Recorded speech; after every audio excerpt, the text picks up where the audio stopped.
സാധാരണക്കാരനോടും ഏതൊരു ചെറിയവനോടും വലിയവനോടും ആ വലുപ്പച്ചെറുപ്പങ്ങളൊന്നുമില്ലാതെ എങ്ങനെയാ അവരോട് അങ്ങനെ നിൽക്കാന്നുള്ളത് ഞാനൊക്കെ ഒരുപാട് തർക്കിച്ചിട്ടുണ്ട് അച്ഛനായിട്ട്. അച്ഛനും എനിക്ക് ഒരുപാട് പുസ്തകങ്ങള് ജിത്തു കൃഷ്ണമൂർത്തിയും മോശയും ഒക്കെ ഞങ്ങൾ വായിച്ചിട്ട് ഞാനും അച്ഛനും ഒരുപാട് എന്താ പറയാ സംസാരിക്കാറും എന്ത് ഓപ്പൺ ആയിട്ട് സംസാരിക്കാൻ പറ്റുന്ന ആളാണ് അച്ഛൻ. ആർക്കും എന്ത് ഓപ്പണായി സംസാരിക്കാൻ പറ്റും. എന്നെ ഒരു മകൻ എന്നുള്ളതിനെക്കാട്ടിലും ശരിക്കും ഒരു സുഹൃത്ത് പോലെയോ അല്ലെങ്കിൽ ആ രീതിയിൽ നമുക്ക് എപ്പോഴും അപ്രോച്ച് ചെയ്യാൻ പറ്റിയ ആളാണ്. അപ്പൊ ശരിക്കും ഞാൻ ചിന്തിക്കുന്ന ഒരു കാര്യം, ഞാൻ പലപ്പോഴും അച്ഛനോട് ശരിക്കും ഇങ്ങനെ എന്താ പറയാ തർക്കിക്കുന്ന രീതി പോലും പറയും. അച്ഛൻ എങ്ങനെ ഇത്ര എളിമയോട് കൂടി സംസാരിക്കാൻ പറ്റുന്ന ഒരാളുടെ അടുത്ത് വിചാരിച്ചിട്ടോ ട്രെയിൻ ചെയ്തിട്ടോ സ്വയം അങ്ങനെ ആയി മാറുന്നതല്ല, ഇത്ര വർഷങ്ങൾ ജീവിച്ചുകൊണ്ടായി മാറുന്നതല്ല. ഇതൊന്ന് ചെറിയ കുഞ്ഞായിരിക്കുമ്പോഴേ അദ്ദേഹത്തിന്റെ ഉള്ളിലുള്ള ഒരു ക്വാളിറ്റി ആണത്. ഒരു ഉറുമ്പിനെ പോലും നോവിക്കാതെ, ഒരു വ്യക്തിയോട് പോലും എന്താ പറയാ അവർക്ക് ഇഷ്ടമില്ലാത്തൊരു വാക്ക് സംസാരിക്കാതെ, ആരെയും ഹേർട്ട് ചെയ്യാതെ ഭയങ്കര സിമ്പിൾ ആയിട്ട് ഈ ഭൂമിയിൽ ഒരു 70 വർഷം 72 വർഷം എങ്ങനെ ഒരാൾക്ക് ജീവിക്കാൻ പറ്റും?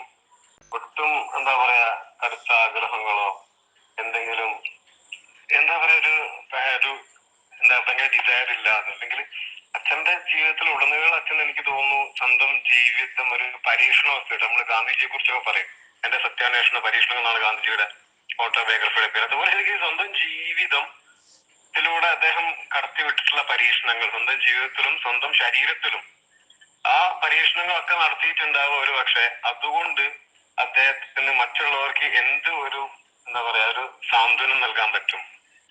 അലിവ് ആത്മഫലമായ എന്ന് KGS എല്ലാം കഴിഞ്ഞ പ്രാവശ്യം അനുസ്മരിച്ചപ്പോ പറഞ്ഞിട്ടുണ്ട്. അലിവാണ് അദ്ദേഹത്തിന്റെ ആത്മബലം എന്ന് പറഞ്ഞാൽ. അപ്പൊ അങ്ങേയറ്റത്തെ അലിവോടുകൂടി ഈ സമൂഹം എന്ന് പറഞ്ഞു കഴിഞ്ഞാൽ എന്താ രോഗം ബാധിച്ച് കിടക്കുന്ന ഒരു അവസ്ഥയിലാണ്.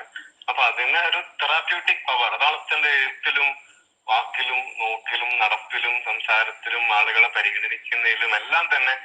ഞാൻ ചിന്തിക്കുന്ന കാര്യം എങ്ങനെയാണ് അത്രയും ഒരു സ്നേഹമോ അല്ലെങ്കിൽ ഒരു കരുണയോ ഒരു അലിവോ മറ്റൊരു വ്യക്തിക്ക് കൊടുക്കണമെങ്കിൽ നമ്മുടെ ഉള്ളിൽ ആദ്യം വേണ്ടേ?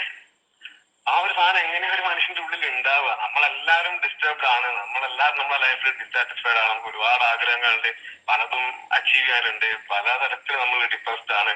പക്ഷെ ഇതൊന്നും ഇല്ലാത്തൊരു മനുഷ്യൻ തന്റെ അടുത്തേക്ക് വരുന്ന ഏതൊരാളുകൾ വന്നു കഴിഞ്ഞാലും, പ്രസാദ് ചേട്ടൻ ഇന്നലെയൊക്കെ ഫേസ്ബുക്കിൽ എഴുതിയിട്ടുണ്ട്, ഒരു പുഴയിൽ കുളിച്ചിറങ്ങിയ പോലത്തെ ഒരു ഫീലിങ്ങോട് കൂടി മാത്രമേ അച്ഛനെ കണ്ടിട്ട് ചിലപ്പോൾ ഒരു 5 മിനിറ്റ് 2 മിനിറ്റ് നമ്മൾ സംസാരിച്ചിട്ടുണ്ടാവുള്ളൂ.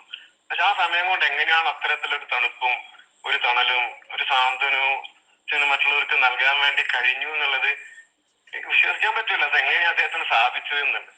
അപ്പൊ അതന്നെയാണ് അച്ഛന്റെ ഒരു പ്രസക്തി എന്ന് പറഞ്ഞാൽ, നമുക്ക് മറ്റൊരാളുടെ അടുത്ത്, ഞാൻ ഇന്ന് പിയർനാഥ് സാറിന്റെ അടുത്ത് അങ്ങോട്ടും ഇങ്ങോട്ടും ഞങ്ങൾ ഒരുമിച്ച് ഒരു മണിക്കൂർ സംസാരിച്ചു. അപ്പൊ ഞാൻ പറഞ്ഞ കാര്യം, നമുക്ക് അങ്ങനെ ഒരു മനുഷ്യൻ ഇനി എവിടെയാ കണ്ടുകിട്ടിയ ജീവിതത്തിൽ നിന്ന് നമുക്ക് എനിക്ക് തോന്നുന്നില്ല, എനിക്ക് എവിടെ കണ്ടെത്താൻ പറ്റില്ല. അച്ഛനായത് എന്റെ ഭാഗ്യം. പക്ഷെ അച്ഛനായത് പറയല്ല, എല്ലാവർക്കും അറിയാം അങ്ങനെ ഒരു മനുഷ്യനെ നമുക്ക് ഇനി പ്രപഞ്ചത്തിൽ എവിടെ തെരഞ്ഞു കഴിഞ്ഞാലും അങ്ങനെ ഒരാൾക്ക് അത് അഭിനയിക്കാനോ അങ്ങനെ വേഷം കെട്ടി നടക്കാനോ ഒരുപക്ഷെ പറ്റുമായിരിക്കാം. പക്ഷെ അങ്ങനെ ജെനുവൻലി ജന്മനാ അങ്ങനെ ആയി മാറുന്ന ഒരാളിനെ നമുക്ക് എവിടെയാ കണ്ടെത്താൻ പറ്റുക? അതാണ് ശരിക്കും പറഞ്ഞാൽ ഇനി ജീവിതത്തിൽ എന്നെയൊക്കെ സംബന്ധിച്ചുള്ള ഏറ്റവും വലിയൊരു എന്താ പറയാ ഒരു വേദന എന്ന് പറഞ്ഞാല്, അച്ഛനെ ദിവസം കാണാൻ പറ്റുന്നില്ല. അച്ഛനോട് ദിവസം സംസാരിക്കാറുണ്ട്, ചിരിക്കാറുണ്ട്, കഥ പറയാറുണ്ട്, തർക്കിക്കാറുണ്ട്, എല്ലാം ഉണ്ട്.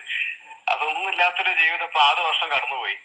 അപ്പം ഇപ്പൊ നമ്മൾ പറയും വർഷങ്ങൾ പോകുന്നതിനനുസരിച്ച് നമ്മൾ കുറച്ചും കൂടി അതുമായിട്ട് യൂസ്ഡ് ആവും എന്ന് പറയുന്ന പോലെ ആയിരിക്കും ഒരു പക്ഷെ ഇപ്പൊ എനിക്ക് സംസാരിക്കാനുള്ള ഈ ഒരു മനോഹരമോ ശക്തിയോ കിട്ടുന്ന പോലെ. അല്ലെങ്കിൽ ശരിക്കും എനിക്ക് പല ഘട്ടങ്ങളും ഉണ്ട്. ചിലപ്പോൾ വണ്ടി ഓടിച്ച് പോയായിരിക്കും എന്റെ കണ്ണിൽ ഇങ്ങനെ അറിഞ്ഞിങ്ങനെ പോകുന്നു പല കാര്യങ്ങൾ ചിലപ്പോൾ ഓർക്കുമ്പോഴും.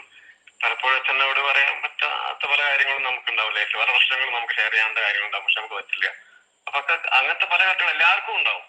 ഒരു മകൻ എന്നുള്ള രീതിയിൽ എനിക്കും മറ്റു സുഹൃത്തുക്കൾക്കും, മോഹനേട്ടന്റെ ഒക്കെ അവസ്ഥ മോഹനേട്ടന്റെ കൈവശം വിളിച്ചിരുന്നത്, മോഹനേട്ടനൊക്കെ സ്വയം എന്താ ചെയ്യുന്നത് വെച്ചാല് അച്ഛൻ അവിടെ ഉണ്ട് എന്നുള്ള രീതിയിൽ സംസാരിക്കാണ് സ്വയം. അച്ഛനോട് കമ്മ്യൂണിക്കേറ്റ് ചെയ്യേണ്ട കാര്യങ്ങൾ അദ്ദേഹം തന്നെ സ്വയം അത് എന്താ സൈക്കോളജിക്കലി അദ്ദേഹം തന്നെ അത് നിറവേറ്റാണ്. സ്വയം സംസാരിച്ചുകൊണ്ട് നിറവേറ്റുക. അങ്ങനെ എത്ര ആളുകൾ നമുക്ക് അറിയുന്നതും അറിയാത്തതും ഈ ഗൂഗിൾ മീറ്റ് പങ്കെടുക്കാത്ത എത്ര ആളുകൾ ഉണ്ടാവും. അപ്പൊ ആ ഒരു അവസ്ഥ അച്ഛനിൽ സൃഷ്ടിക്കാൻ സാധിച്ചത് അദ്ദേഹം നൽകിയിട്ടുള്ള ഈ സ്നേഹവും കരുണയും ദയയും അലിവും പരിഗണനയും അങ്ങനെ എണ്ണിയാൽ ഒടുങ്ങാത്ത കൈൻഡ് ഓഫ് ക്വാളിറ്റീസ് ഉള്ള ഒരു മനുഷ്യൻ.